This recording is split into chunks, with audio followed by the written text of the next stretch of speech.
Yo guys, Jonathan here, and as a wise man Ice Cube once said, today was a good day because finally Apple dropped their brand new, completely redesigned MacBook Pros.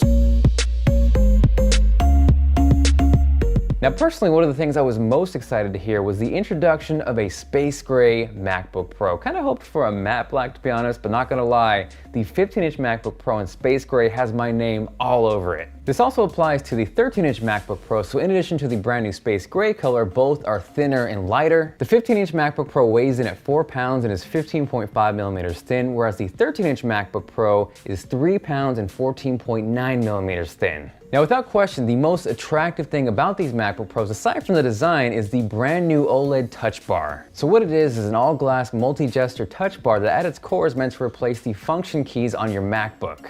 Right off the bat, that is awesome, but what really takes it to the next level is the fact that it adapts to whichever program you're using and not just those function keys. I got a chance to mess around with Final Cut Pro with these new MacBook Pros, and seeing your entire timeline in that OLED bar and being able to scrub and move around through that is crazy. This trickles down to Safari, where you can, no joke, see all of your tabs within the OLED bar and switch back and forth. So for me, I am really excited with this. Now, beyond functionality in programs and basic controls like brightness and volume up and down, this also brings Touch ID to the MacBook Pro. The immediate obvious benefit of Touch ID in your MacBook Pro is when you're purchasing something online, you can then authorize that with your fingerprint. But beyond that, what is actually cooler for me is you can now log into your MacBook Pro with your fingerprint. Now, you may have noticed alongside the 15-inch MacBook Pro, Apple dropped 2 brand new 13-inch MacBook Pros, which may be a little confusing. What it really comes down to, if we break it down, is there is a 13-inch MacBook Pro with the OLED touch bar and one without. The baseline 13-inch MacBook Pro does, of course, have lower specs, less ports, but the main difference between the two is the touch bar. Now, with that baseline 13-inch MacBook Pro, that brings the death to the 13-inch MacBook Air. Apple's reasoning behind that is that the new MacBook Pro is thinner, it's faster, it's got a better display than the MacBook Air, which I agree with, but to me it would have made way more sense just to call it the 13-inch MacBook and have that live alongside the 12-inch MacBook, because this way is really confusing. Regardless though, I'll have an unboxing of the brand new 13-inch MacBook Pro on the channel tomorrow, so definitely subscribe if you haven't yet. On top of that, if that is not a compelling enough reason to subscribe, I have teamed up yet again with one of my favorite YouTubers, Philly D, and we are giving away not 1, but 2 brand new 13-inch MacBook Pros. To enter, first and foremost, just make sure you're subscribed here on my channel. Maybe drop a like if you're feeling like being awesome. That'll give you a chance to win the first MacBook Pro, and for the second chance, head over to Phil's video, which is linked here and also down below. Now, as excited as I am with the new MacBook Pros, it was a little bittersweet because Apple straight up Lucille'd the nuts off of a few things we've come to love with the MacBook Pro.